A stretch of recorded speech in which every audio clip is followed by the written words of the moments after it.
Good evening students. இன்றைக்கி நம்ம என்ன பார்க்க போகிறோம் அப்படின்னா 12th காமர்ஸோட ஃபஸ்ட்டு 10 லெசனோட இம்பார்ட்டன்ட் 5 மார்க்ஸ் மட்டும் கொடுத்துருக்கேன்.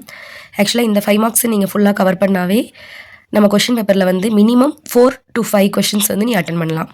ஸோ மோஸ்ட் இம்பார்ட்டன்ட் கொஷின் மட்டும்தான் கொடுத்துருக்கேன். ஆக்சுவலாக வந்து இதில் 19 கொஸ்டின் டோட்டலாக கொடுத்துருக்கேன். 10 லெசன்லேயும் சேர்த்து இம்பார்ட்டன்ட் 5 மார்க்னு 19 கொஷின் கொடுத்துருக்கேன். என்னால் அவ்வளோலாம் படிக்க முடியாது, நான் கொஞ்சம் கம்மியாக தான் படிப்பேன் அப்படிங்கிறவங்களுக்கு மோஸ்ட் இம்பார்ட்டன்ட்னு சைடில் ரெட் பெனில் நான் மார்க் பண்ணியிருக்கேன். எவ்வளோ இம்பார்ட்டன்ஸோ அந்த அளவுக்கு நான் மார்க் பண்ணியிருப்பேன். ஸோ அந்த மார்க்கிங் பண்ணியிருக்க கொஸ்டினை மட்டுமாவது நல்லா படிச்சுக்கோங்க. ஸோ எப்படி அந்த மார்க் பண்ண கொஸ்டினை படிச்சிங்கனாலும் மினிமம் 4 கொஸ்டினாவது 5 மார்க்கில் நீ அட்டன் பண்ணிடலாம். 20 மார்க் கன்ஃபார்மாக வாங்கலாம். ஸோ இந்த கொஷின்ஸை மட்டும் நல்லா படிச்சுக்கோங்க. So first question, explain the concept of management, principle of modern management, various function of management.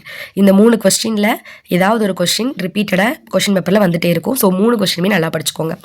Next வந்து பார்த்தீங்கன்னா advantages of MBO, advantages of MBE. அதுலேயும் MBO வந்து ரிப்பீட்டடாக கேட்குறாங்க.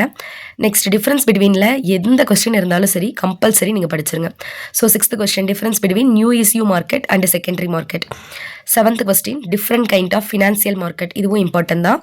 Characteristics of capital market, various types of new financial institution, difference between money market and capital market. இது ரொம்ப ரொம்ப important question.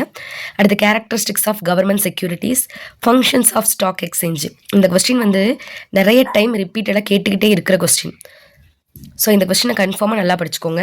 அடுத்து difference between stock exchange and commodity exchange, function of SEBI.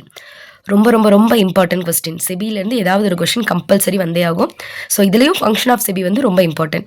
அடுத்து characteristics of human resource, significance of human resource management. இதுவும் ரொம்ப important. அடுத்து internal source, external source of recruitment. இதில் இந்த 2 கொஸ்டினில் ஏதாவது ஒன்று கேட்குறதுக்கு நிறைய சான்ஸ் இருக்குது. ஸோ டோட்டலாக 19 கொஸ்டின் கொடுத்துருக்கேன்னா அதில் இம்பார்ட்டன்ட்னு பார்த்தீங்கன்னா, அதாவது ரொம்ப இம்பார்ட்டன்ட்னு பார்த்தீங்கன்னா அந்த 10 கொஸ்டின் தான் நான் மார்க் பண்ணியிருக்கேன். 10 கொஸ்டின். ஸோ அந்த கொஸ்டின் இம்பார்ட்டன்ஸ் கொடுத்து நல்லா படிச்சுக்கோங்க. நான் இதுலேயே வந்து பார்த்தீங்கன்னா 2 question paper half yearly exam இப்போ முடிஞ்சதில்லை, அதில் திருப்பூர் டிஸ்ட்ரிக்ட் அண்ட் கோயம்புத்தூர் டிஸ்ட்ரிக்டோட கொஸ்டின் பேப்பரும் ஆட் பண்ணியிருக்கேன். அதில் நீங்கள் ரெஃபர் பண்ணி பாருங்கள். மினிமம் 5 or 4 கொஸ்டின்ஸ் வந்து கம்பல்சரி இதிலிருந்தே நீங்கள் அட்டன் பண்ண முடியும். இந்த 19 கொஸ்டினுமே படிச்சு தான் ஆகணும், என்னால் அவ்வளோ படிக்க முடியாதுங்கிறவங்க அந்த 10 கொஸ்டினை படிச்சிட்டிங்கன்னா மினிமம் 3 கொஸ்டின்ஸ் வந்து கன்ஃபார்மாக அட்டன் பண்ணலாம். Okay, thank you.